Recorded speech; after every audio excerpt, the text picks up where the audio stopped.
cannot coexist. But that's what we are seeing since 1970 से ये law है, लेकिन जिस तरीके से उसको वेपनाइज किया गया, जिस तरीके से उसको इस्तेमाल किया गया in the last 3 to 4 years, it's unbelievable. They call the freedom of religion acts. कुछ जगहों पे उसे right to freedom of religion act बोला जाता है. बट सबसे इंपॉर्टेंट क्वेश्चन जब मैं इसके बारे में रिफ्लेक्ट करता हूं तो मैं सोचता हूं कि ये किसके राइट को प्रोटेक्ट करता है? Whose right is it trying to protect and who is it trying to punish? Yes, the stated objective has a lot of things that, fraudulently, forcefully, you shouldn't try to convert anyone. I think principally हम सब लोग उसके साथ हैं. No one disagrees on that. But stated objective से तो बहुत आगे हम लोग निकल गए हैं अभी. Now we have seen the law in play. We have seen how it has been utilized over all these years. Who are the victims? Who are the people who are at the forefront in trying to implement this law? So this question becomes very important when the judiciary, when the courts are examining the legitimacy of this law. क्या ये हमारे statute book पे ये कानून रहना चाहिए या नहीं? जब इसको एग्जामिन करेंगे तो सबसे पहले क्वेश्चंस को जो कोर्ट को कंसीडर करना पड़ेगा वो ये है, ये किसके हक को बचा रहा है? Whose right is it trying to protect? And who is it trying to punish? I can tell you for a fact, and this is coming from experience. ये आम आदमी के, आम जनता के राइट को नहीं प्रोटेक्ट कर रहा. The common Hindu, the common Sikh, the common Buddhist or the common Muslim is not the person who is being protected. या उनकी धार्मिक स्वतंत्रता नहीं वहां प्रोटेक्ट हो रही है. And I don't say this out of thin air. If you look at any of the complaints that are filed, इसमें जो FIR दर्ज होती हैं, कोर्ट के पब्लिक डॉक्यूमेंट्स को आप देखेंगे, उसके अंदर दिखेंगे जो लोग उन कंप्लेंट्स को फाइल करते हैं, जो केसेस रजिस्टर करते हैं, उनकी जो विचारधारा है वो किस आइडियोलॉजी से आते हैं, कौन से कॉन्टेक्स्ट से आते हैं, उसके अंदर बहुत क्लियरली मेंशन्ड है.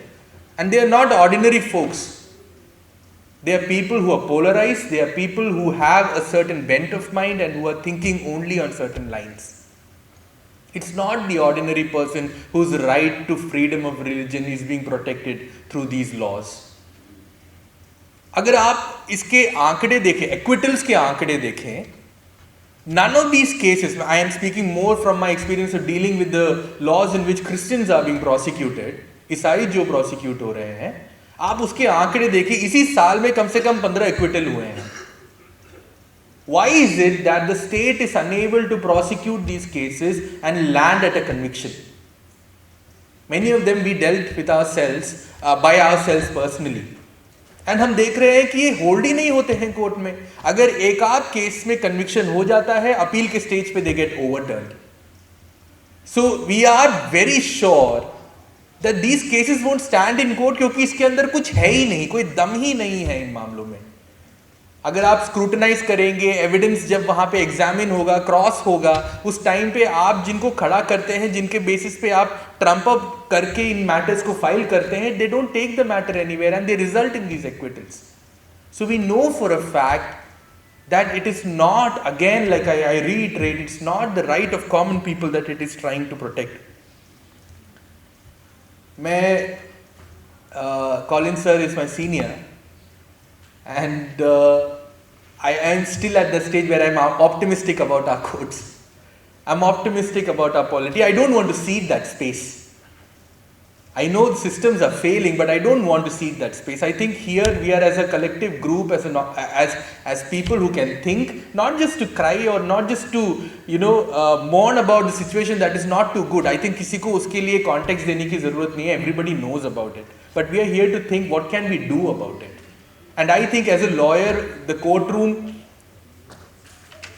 the space around the court is the space that I need to advocate at or I need to be fighting at.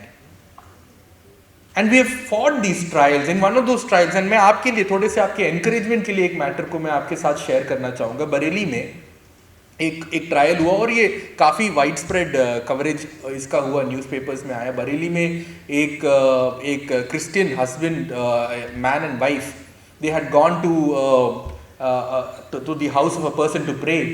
And वहाँ पे वो दुआ कर रहे थे और उस टाइम पे वहाँ पे कुछ ग्रुप्स आ गए और बोला कि यहाँ धर्मांतरण हो रहा है, उनके साथ थोड़ी बदसलूकी की और उनको लेके गए, उन पे केस दर्ज कर दिया। They went to jail, the man went to jail, the wife was let off. उसकी वजह से उनकी जो अच्छी खासी नौकरी थी, they worked as nurses in a hospital, उनकी अच्छी खासी जो नौकरी थी वो उनसे छूट गई। एक फास्ट ट्रैक ट्रायल हुआ 1-1.5 साल में उस मैटर में, और उसके बाद में the court was able to see through the absurdity of the case. इसमें कुछ था ही नहीं, वो कहाँ वो खड़ा हो पाए वो मैटर। और at the end of the day the court was so convinced that you know what it ordered. Court ने ये बोला, सीनियर पुलिस ऑफिशियल को डायरेक्ट किया कि आप लीगल एक्शन लेंगे आईओ के खिलाफ, आप लीगल एक्शन लेंगे एसएचओ के खिलाफ, और जो कंप्लेनेंट थे और जो विटनेसेस थे जिन्होंने बयान दिया था उनके खिलाफ भी आप लीगल एक्शन लेंगे। और अक्यूज जो थे, जो विक्टिम्स थे इस मामले में, जो क्रिश्चियंस थे, उनको ये बोला कि आप चाहिए तो डेफेमेशन का मुद्दा भी डाल सकते हैं, मुकदमा भी डाल सकते हैं इनके खिलाफ। So our courts can do and act and protect those rights which are, जो हमारे संविधानिक अधिकारों में आते हैं, और जो कानून कई बार ये जो लॉज हैं जो उसके एंटीथेटिकली जो उसके पोजीशन है उसके खिलाफ courts can really take a stand. And it is very important that we assert our rights. It is very important that at each juncture in systems, even though the systems may be collapsing, at each juncture we are able to use those rights really well. I come back to the question again, whose right is it trying to protect?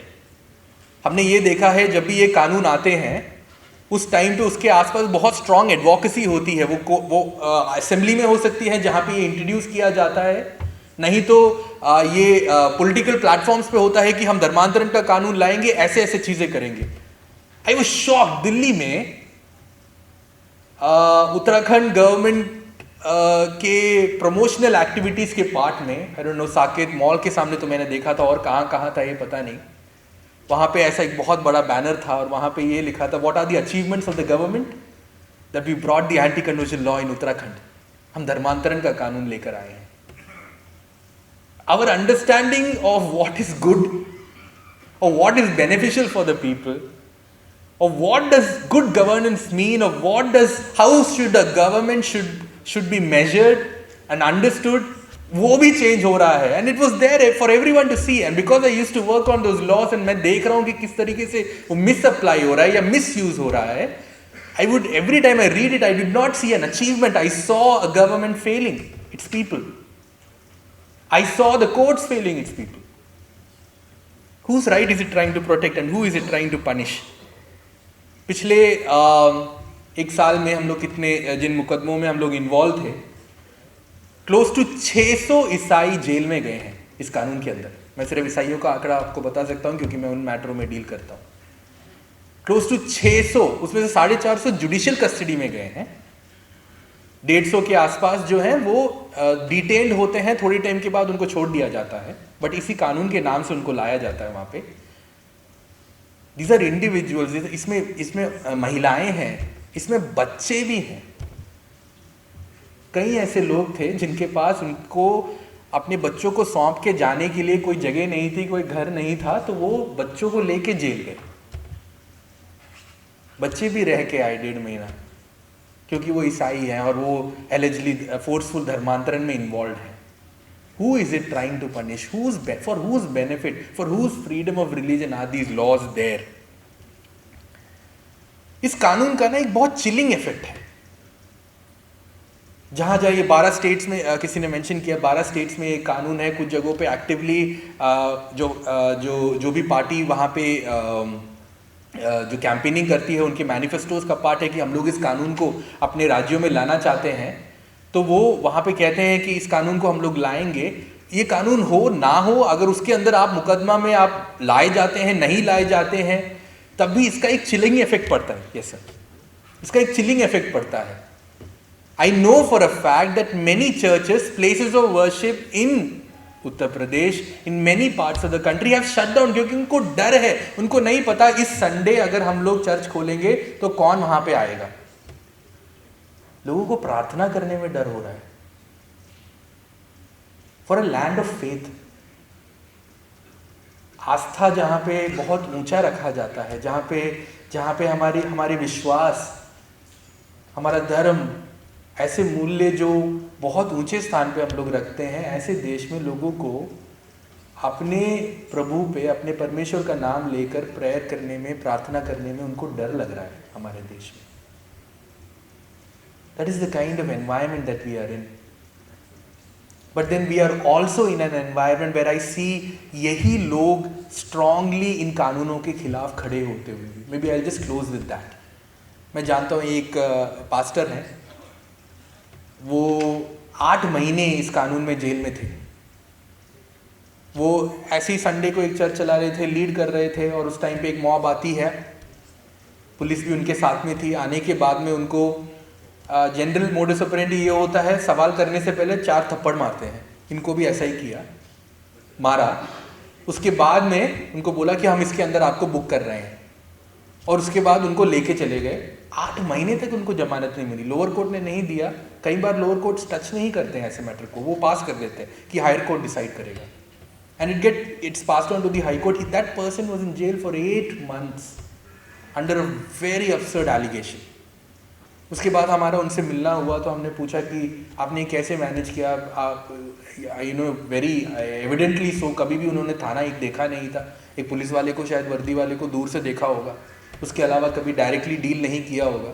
How did you deal and manage all of this? And उनका response ये था कि मैंने कुछ गलत किया ही नहीं, I have done nothing wrong and I have not felt any fear at all. Just to echo जो हम लोग यहाँ सुन रहे थे, I think we need to have that spirit where there is an absence of fear. It is our democracy. These are our courts.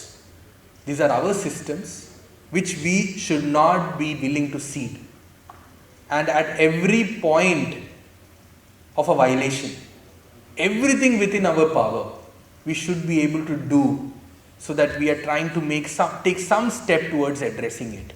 And keep doing that consistently, time and again, in our capacities, in the roles that we are all in. Thank you everyone for a patient hearing.